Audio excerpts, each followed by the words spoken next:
I remember the moment it started, like a splinter under my skin, tiny but unbearable. It was a Saturday evening, and we were at that fundraiser party downtown, the one with the soft jazz playing in crystal glasses that felt heavier than they looked. I had just poured her a glass of wine when my phone buzzed. A message from an unknown number. Don't let him see you smile. You know what to do. I froze. My hand trembled, the glass clinking against the counter. My heart hammered, a deafening drum in the back of my skull. I wanted to laugh it off, tell myself it was spam, maybe a cruel joke. But there was something in the timing, something that made my stomach knot. I shoved my phone in my pocket, forcing a smile as she leaned in beside me. Don't worry, darling. He just wants to talk, she said, tilting her head, her voice soft, casual. She smiled like it meant nothing, but I swear I saw a flicker in her eyes, something that wasn't quite her. I nodded, pretending to brush it off. Sure, I said, though my stomach churned. I watched her walk across the room toward him, trying to steady my breathing. That was the first night the doubts began creeping in.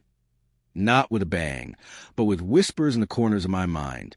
The days that followed were subtle poison. Missed calls she brushed off as work emergencies. Texts that disappeared too quickly when I leaned over. Her laughter in the living room. Suddenly a little too loud, a little too practiced. At first, I blamed myself.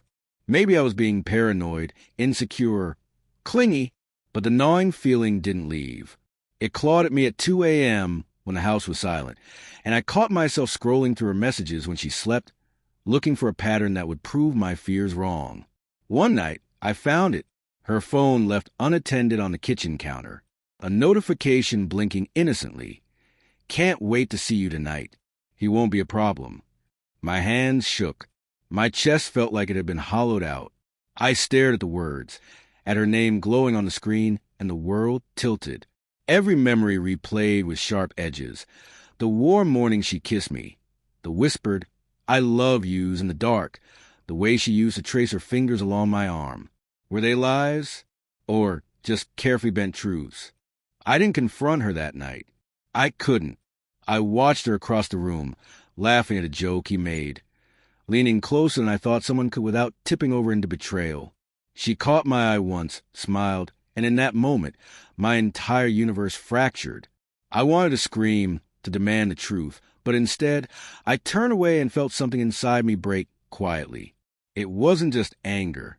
It was confusion, heartbreak, and a dizzying, sickening grief. I questioned myself, what I'd done wrong. Why hadn't I seen it? How could I have loved someone so completely and still been blind? The evidence piled up. Hidden receipts from restaurants I didn't know she'd visited. Whispered phone calls cut off when I entered the room. And finally, the messages, one after another, revealing not just the affair, but her plans, her justifications. She didn't hide her feelings. She hid them in plain sight, confident I wouldn't look closely enough. Confrontation came not with a bang, but with trembling, almost polite voice.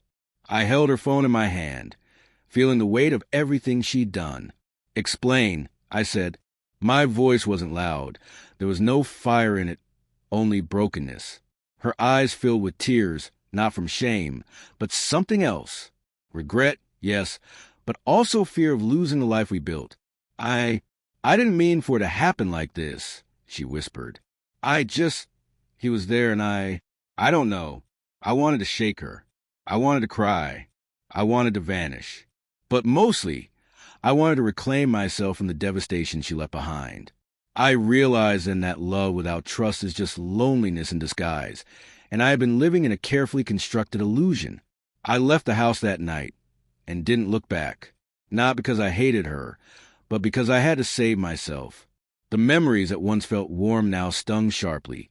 Each smile, each touch, each whispered promise, now a reminder of how fragile and deceptive some connections could be. Months later, the wound is still there, but it's quieter. I've rebuilt the boundaries of my heart, piece by piece. I've learned that pain can be a teacher, even when betrayal is a lesson. And in the stillness, I found something I thought I'd lost, my own quiet strength.